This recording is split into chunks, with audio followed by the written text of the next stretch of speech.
transformation is so important to leaders today? Transformation. I think if a leader wants to enhance their impact, their presence, their understanding of themselves, and therefore to affect change for the better in their own organizations, well, that journey starts with yourself. That personal transformation is the thing that leads to organizational transformation, because leaders need to assess their current capacity to drive transformation through organizations, and they therefore need to start with themselves first if they're going to have that level of impact at an organizational level.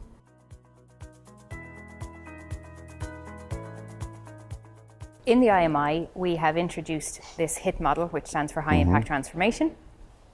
So as a facilitator and as a leader, how do you think this could be of value to participants that come into the room? Yeah, okay. So all participants I guess they've self-selected, haven't they? Because they want to change something. They may not know what it is they want to change, but they want to transform the impact of their leadership. They're about to make a step change in their career. They want to make a step change. They may have had some feedback around some of their specific development needs, but either way, they want to make a change, an enhancement, if you like, of their leadership impact.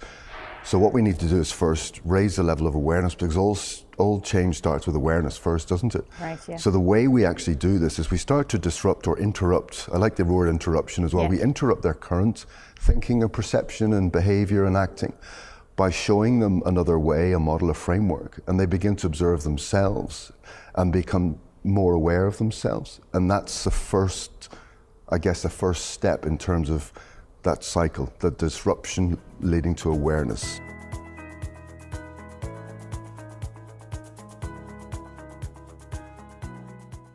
And we talked about this before, because we were saying that for some, presenting them with a different way of thinking will disrupt, but for others, presenting them with a different way of feeling or absolutely. Something like that can be disruptive absolutely. Or interruptive.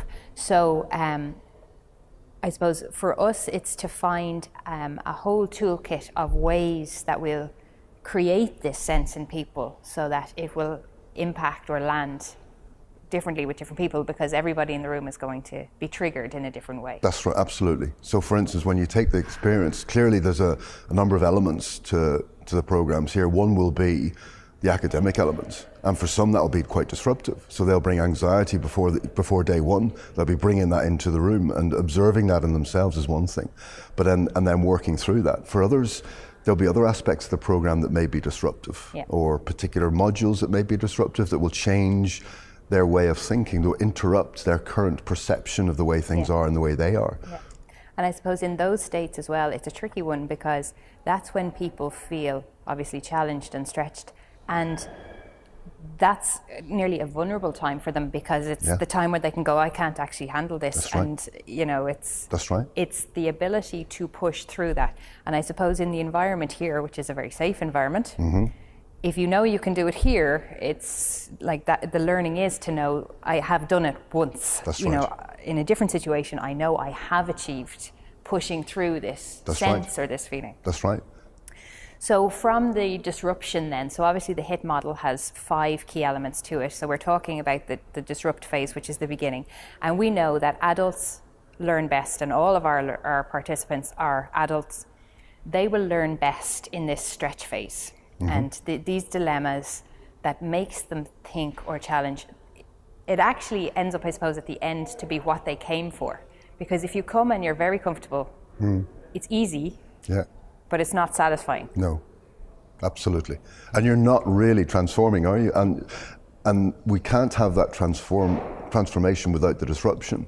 And if we start to make this tangible, for some people, for instance, if their view of leadership was a hero leader that steps in and solves all the problems, and they were then suddenly in let's say a team member position where they're having to contribute without leading, and that's uncomfortable for them, and it's causing them to reflect on their ability to actually step back as a leader and therefore empower others. Because they begin to think, well, maybe my leadership has been disempowering, and others maybe have been colluding to and asked me for solutions, and they've been colluding to their own disempowerment. So that reflection is so important when in the face of that disruption.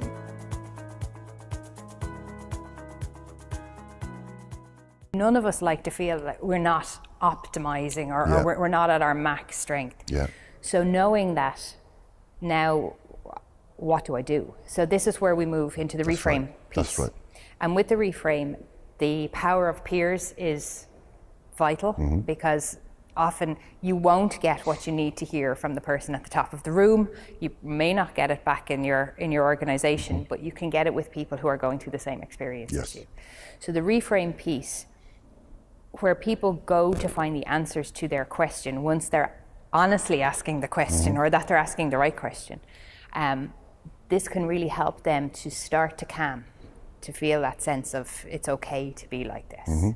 And again, this is why one of the reasons that when we're using the model in our actual programs, it's important that we let our participants know that they'll feel like this. Absolutely. And if they do, they're nearly doing it correctly. Yes, absolutely. We have to help people understand that this is a very natural part of the transformation of the change, this personal change process. That disruptive, reframing, reflecting discomfort potentially, and for some potentially extremely discomfort. But from extreme discomfort can come extreme transformation. Mild discomfort, maybe mild transformation.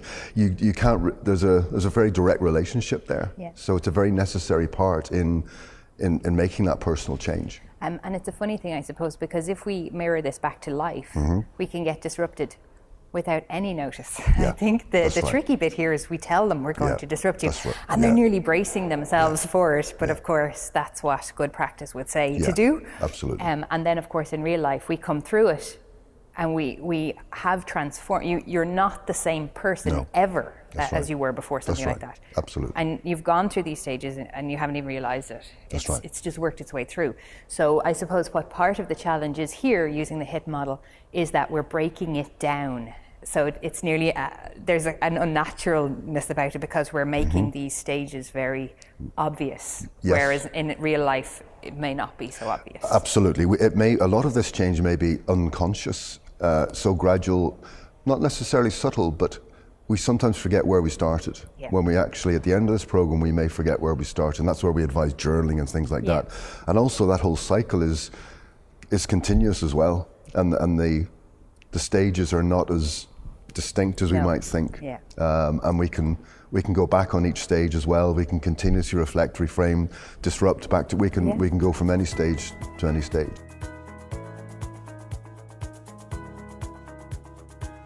One of the most obvious ones is when we're in the third stage, which is the experiment stage, where you try something new and it makes you feel worse, and you're back at disruption. You're like, oh my God, they hated that, or I hated that, or that didn't fit with me or who I am. But the experiment phase is crucial. Absolutely. Because this is where application happens. Yes, absolutely. But it takes effort. It does, and that's, I think, where your peers, and you referred to that safe space, your peers come in, because you really have to commit to an experiment, don't you? Therefore, you have to be very clear about what and why, and you have to make a commitment to yourself. And often people will find it's helpful to make a public commitment. It's helpful if I share this commitment to somebody, and they're going to ask me next month's next module, how did that go? And that's what we've created with the peer action groups, whereby you give people the opportunity to share that in a safe environment, commit. And that peer support helps you follow through. Absolutely, and I can imagine for somebody who's at a very senior level at an organisation who wouldn't want people to be watching, to see if they do it right or if it goes wrong for them. So the ability to turn to coaching, or the ability to turn to peers, or have somebody. But of course, if you deny the accountability piece, you're nearly sabotaging your own learning in that sense. Absolutely.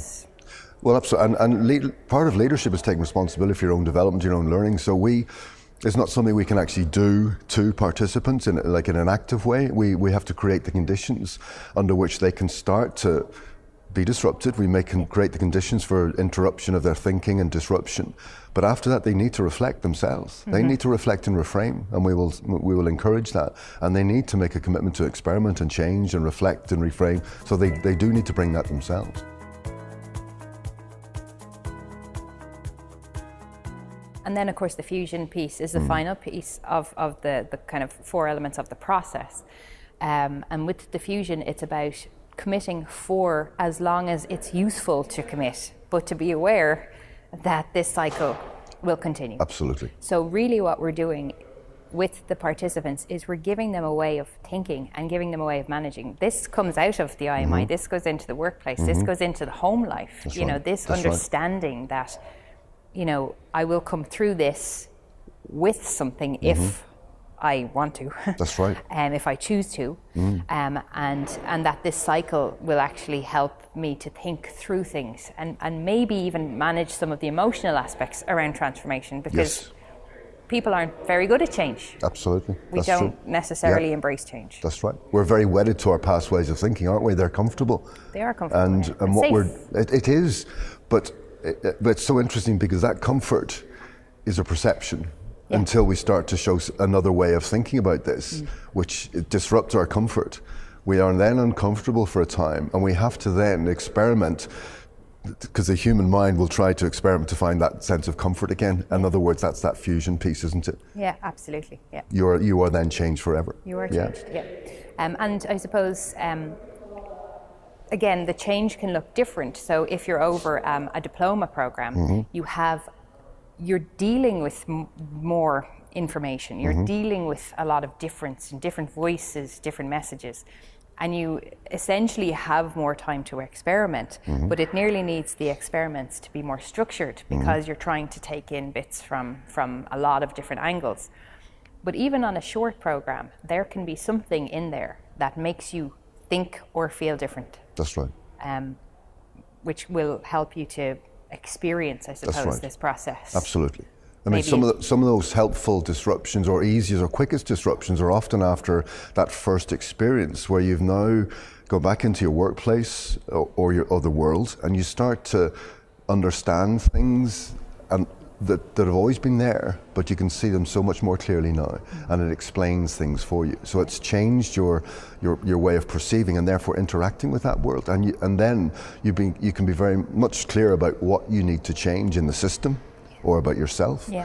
So that coherence around looking at the world, or professional lives, or professional relationships, that coherence is often the very first thing that people experience when they go back after even a short module or a short program here.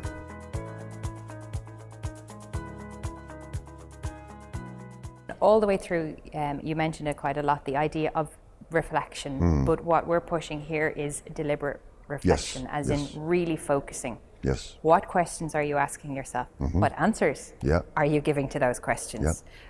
Because reflection, when we're in the business of executive education or anything to do with adult learning, we will use reflection a lot, but it's not actually something that comes natural. No, not at all. And for a lot of people on the programs that I've been directing, reflection is a disruptive experience. Absolutely, yeah. They really do struggle with that. It seems somehow self-indulgent to think about yourself and how you're perceiving and thinking things, and the impact of things on you as a person emotionally. So that can be quite a disruptive experience. But having gone through a full cycle, they can see the power of that. Yeah. From being a cynic to being, now I understand. Yeah. So exactly, the disruptive questions raised by reflection. Sure. Huge.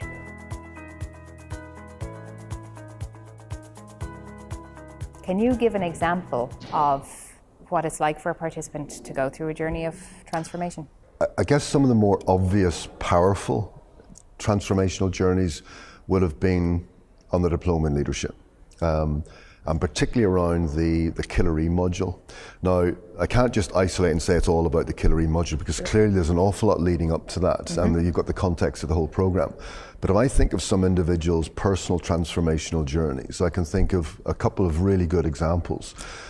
A couple of examples where in that journey, in that module, where for instance, we're spending time on water and canoes, we're at the top of telegraph poles, we're doing an awful lot of things that for so many people is quite disruptive. For others, it's not at all disruptive, it's fun. But there's so many levels to that. So there's one particular journey that really stands out to me, and this is with an individual who had a pathological fear of heights or water. On their own, they would never have chosen to do this. But this is part of the program, so they're doing it, they're there. They're unsure about what they're going to participate in. The start of that module, they're probably saying, I may not actually do the height stuff because I'm really scared of heights. But with the peer support, not pressure, peer support, They chose and wanted to be part of the team, and they wanted to do what they could do for the team, but also for themselves. And they pushed through that fear. Now, this is quite an extreme transformation. They pushed through that fear. Now so at one level you could say, yeah, they're at the top of the telegraph pole. They never thought that they would do that in their lives before. So what, they can climb telegraph poles. But what that told the individual, what they got from that was that they have now got the capacity to push through other fears, to actually bring that into the workplace. That capacity, they are changed and transformed forever. Their relationship with fear and anxiety, with discomfort, has changed forever. Yeah. And in their reflective assignment, it's amazing reading somebody's journey. And there were a number of those journeys. One could have been heights, one could have been water, one could have been a variety of things. One could have been exercise, having not exercised for 20 years. And the transformation, be it physically, mentally or emotionally, in those individuals coming through extreme, it's like a crucible really for transformation that Killary experienced within the context of the wider program. So that's at its most powerful. But it doesn't go without disruption. A deeply uncomfortable potential exercise that they've chosen to do, coming through it, reflecting, learning, and bringing that into the rest of their lives. So I suppose what the HIT model is trying to do is to create a framework for people to think through disruption, to get themselves to a place where they feel more confident in this moment, that they're progressing along the right path, that they're thinking in a way that's going to benefit them and their organization, which is the way that this works. That's you right. change yourself, Yeah. that impacts your organization. Absolutely.